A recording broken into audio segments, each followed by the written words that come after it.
संविधान का 18वीं जयंती का हम कार्यक्रम कर रहे हैं। तो इस कार्यक्रम में आज महाराष्ट्र के महामहिम बैस साहब आए, उत्तर प्रदेश के पूर्व महामहिम राज्यपाल जिसको हम मराठी में कहते हैं राम नाईक जी आए।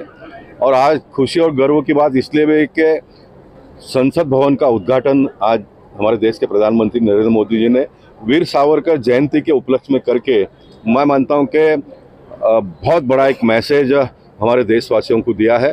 त्याग, तपस्या, बलिदान करने वालों को किस प्रकार से याद किया जाता है, सम्मान किया जाता है, ये उसका प्रतीक हो सकता है। और मैं बोरीवली में भाग्यवान हूं कि मैं 18 साल के पहले जिस वीर सावरकर जी का उद्यान का उद्घाटन उन दिनों के गुजरात के मुख्यमंत्री नरेंद्र मोदी जी के हाथों से किया, और आज जब 18वीं जयंती हम बोरीवली में कर रहे हैं तो आज उनके नज़र के समक्ष नए पार्लियामेंट में मुझे बैठने का अवसर प्राप्त हुआ, और वही नरेंद्र मोदी जी प्रधानमंत्री के रूप में आज उद्घाटन हुआ। ये बहुत बड़ी उपलब्धि है, ये लोकशाही की क्रांति है, ऐसा मैं मानता हूँ। हमारे जो त्याग, तपस्या, बलिदान करके जो संघर्ष करते हुए देश को आज़ादी दिन महापुरुषों ने दिलाई, और ऐसे लोगों का सम्मान हमने आने वाले दिनों में करना चाहिए, ऐसा मैं मानता हूँ। और मैं भाग्यवान हूँ कि मैं छत्रपति शिवाजी महाराज, झांसी की रानी सरदार वल्लभ भाई पटेल, वीर सावरकर जी, डॉक्टर बाबा साहब अम्बेडकर जी, डॉक्टर श्यामा प्रसाद मुखर्जी, अटल जी का पुतला, और हम आने वाले दिनों में जिजाऊ का चौक भी बोरीवली ईस्ट में कर रहे हैं। यानी बहुत सारे महापुरुषों को कवर करने का काम मैंने अपने राजनीतिक जीवन में बोरीवली और उत्तर मुंबई में किया। महाराणा प्रताप के नाम पर 4.5 एकड़ का भूखंड का काम मलाड में शुरू है। लोकमान्य तिलक जी का जंक्शन बनाया जिसको रेलवे स्टेशन का नाम दिया गया है। मैं मानता हूँ कि बहुत बड़ी क्रांति हुई है, और यह सब काम करने का अवसर मुझे भारतीय जनता पार्टी के नेता, कार्यकर्ता और मतदाताओं ने दिया। इसलिए आज वीर सावरकर जयंती के उपलक्ष्य में मैं उन सभी लोगों को हाथ जोड़कर उनको बहुत बहुत धन्यवाद देता हूँ। आज न्यू पार्लियामेंट में जब आप बैठे, क्या अनुभव रहा, उस अनुभव को आप किस तरह से बयां करेंगे अपने शब्दों में? यही मुझे याद आ रहा था, वीर सावरकर जी याद आ रहे थे जिन्होंने अपने पूरे जीवन को त्याग, तपस्या के माध्यम से पूरे घर परिवार उनका किस प्रकार से मुंबई शहर में जिया, ये हम लोगों ने देखा है।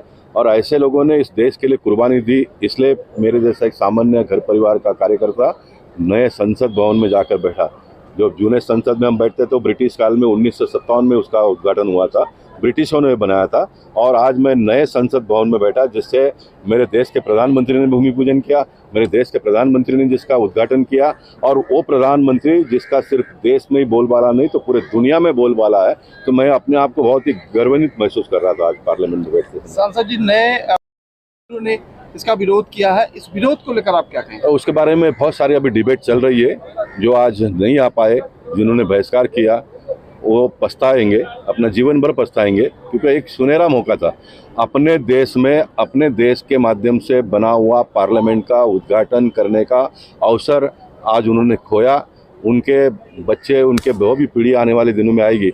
अब जब जैसे मैं वहाँ पर जाकर बैठा तो मेरे बच्चे, मेरे बच्चों के बच्चे याद करेंगे कि मेरे पिताजी और मेरे दादा इस पार्लियामेंट में जाकर बैठे थे। वो सुनहरा अवसर इन्होंने खो दिया है। अपने राजनीतिक जीवन की सबसे बड़ी गलती अगर कोई होगी तो आज जिन्होंने किया है वो है, ऐसा मैं मानता हूँ। शरद पवार ने कहा कि अच्छा हुआ हम नहीं गए उद्घाटन में।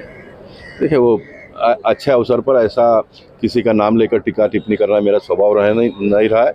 और मैं मानता हूँ कि आज वीर सावरकर जी की जयंती है।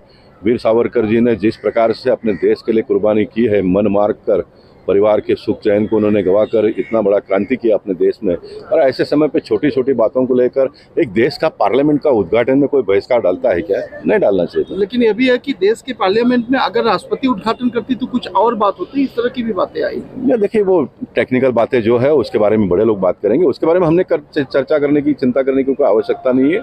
और जो अब ये कौन मांग कर रहे हैं? जिन्होंने राष्ट्रपति के चुनाव को, मुर्मू जी को विरोध जिन्होंने किया, जिन्होंने मतदान नहीं किया, उनको क्या अधिकार है? इसलिए मैंने कहा कि मैं इस विषय में जाना नहीं चाहता, मेरे पास बहुत सारे मटेरियल है।